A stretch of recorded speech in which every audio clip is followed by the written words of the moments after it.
Simon, a seemingly ordinary neighbor, had developed a dangerous fixation on Jessie, the woman living just across the street. Every night, as Jessie undressed before bed, Simon stood at his window, staring through binoculars, craving more. Watching wasn't enough for him. He wanted to own her completely, and soon, he came up with what he believed was the perfect plan. One evening, Simon called Jessie, pretending he needed help with something at home. Kind-hearted Jessie didn't think twice. She agreed to come over. The moment she stepped inside, Simon handed her a pale blue dress, calling it a special gift he had chosen for her. Jessie's instincts screamed that something was wrong. She turned to leave, but before she could reach the door, Simon pressed a cloth over her face. Darkness swallowed her. When Jessie woke up, she wasn't at home. She was locked in a strange room. Before she could even process what was happening, a well-dressed woman walked in. Jessie rushed to the door, but it was sealed with a keypad. Every exit she tried was already locked. Even the phone sitting on the table was nothing more than a prop.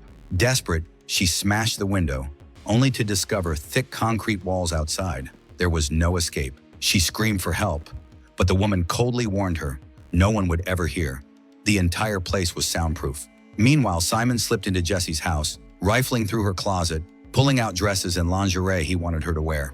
Then he returned to the basement, but when he got there, Jessie spotted the door open and bolted. She sprinted up the stairs only to be stopped by another locked door at the top. Trapped once again, she collapsed in despair. That's when Simon revealed the horrifying truth. He wasn't just her neighbor, he was a professor, and the woman beside Jessie, Robin, had once been his student. He had built this underground prison to keep the women he desired. And Jessie? She was his next prize, chosen the very day she moved in. Back at home, Jessie's husband had no idea.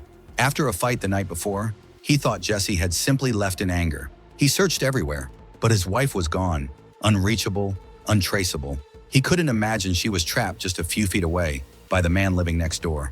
By the third day, Jessie was forced to wear the blue dress, parading in front of Simon just to earn food. But during one meal, she fought back. She struck Simon with a frying pan, tied him up, and held a knife to his throat, demanding the code to the door. But then the unthinkable happened. Robin, the other captive, turned on Jessie. In the chaos, Simon broke free and regained control. Jessie's last hope slipped away. Meanwhile, her desperate husband reached out to a police friend for help. But even with professional tracking, there were no leads, no tickets, no travel records, no signs Jessie had ever left. It was like she had vanished into thin air. And while her husband struggled in despair, Simon forced Jessie to hand over her email and password. Moments later, her husband received a message, written in her voice, a cold, heartless breakup letter. But this was only the beginning of Jessie's nightmare. Jessie's husband was devastated. After receiving that cold breakup email, he believed his wife had truly abandoned him.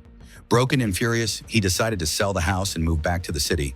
To say goodbye, Simon warmly invited him over for a few drinks. As the two men sat together on the couch, Jessie watched helplessly from the basement below.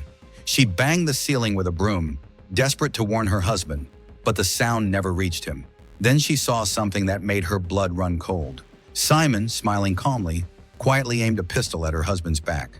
Jessie realized the whole act was for her to see, to crush her last spark of hope. Terrified for her husband's life, Jessie stopped fighting. She surrendered. Whatever Simon demanded, she obeyed. Days turned into months. 6 long months of captivity broke her spirit.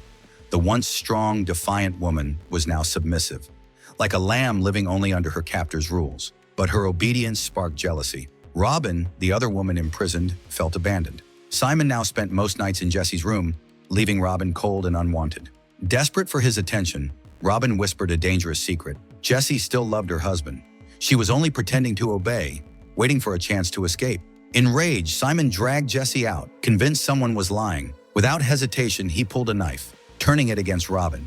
In an instant, her life was gone. Jessie watched in horror. Day 192. After nearly 3,000 assaults, Jessie no longer believed she could ever be free. But just as her hope had died, something shifted outside those walls. Police uncovered a clue. Before Jessie's disappearance, she had received a call from her neighbor, Simon. The police arrived at his house, politely asking questions. Simon pretended to cooperate, hiding his panic. But when the officer moved toward the wine cabinet that concealed the secret basement, Simon snapped. He struck her down with a bottle, silencing her forever. When news of the officer's mysterious death reached Jessie's husband, Jack, his grief turned to suspicion. He discovered his friend had gone to Simon's house the day he died. Jack knew then Simon was involved. he stormed into the neighbor's home, searching desperately for answers. Down below, Jessie heard every step. For a brief moment, hope flickered again. But just as Jack was about to leave empty-handed, he caught a familiar scent, Jessie's favorite dish, cooked the way only she made it. He followed the smell into the basement, but before he could react, Simon ambushed him, beating him mercilessly. Upstairs, Jessie clawed at the keypad lock, smearing jam across the numbers. As Simon raised a wrench, ready to deliver the final, fatal blow to Jack, Jessie cracked the code. The door burst open. She charged forward, but against Simon's brute strength, she was no match. He laughed, certain his power was unshakable, but Jessie wasn't done. In a desperate move, she grabbed a can of spray and blasted it into his face. That moment changed everything. Fueled by sheer will to survive, Jessie fought back and finally escaped. And Simon, the monster who had tormented her, was dragged into the hands of the law. Jessie's nightmare was finally over, but the scars of those 192 days would never truly fade. If this story gave you chills, don't forget to hit like, share your thoughts in the comments, and subscribe for more gripping recaps. See you in the next one.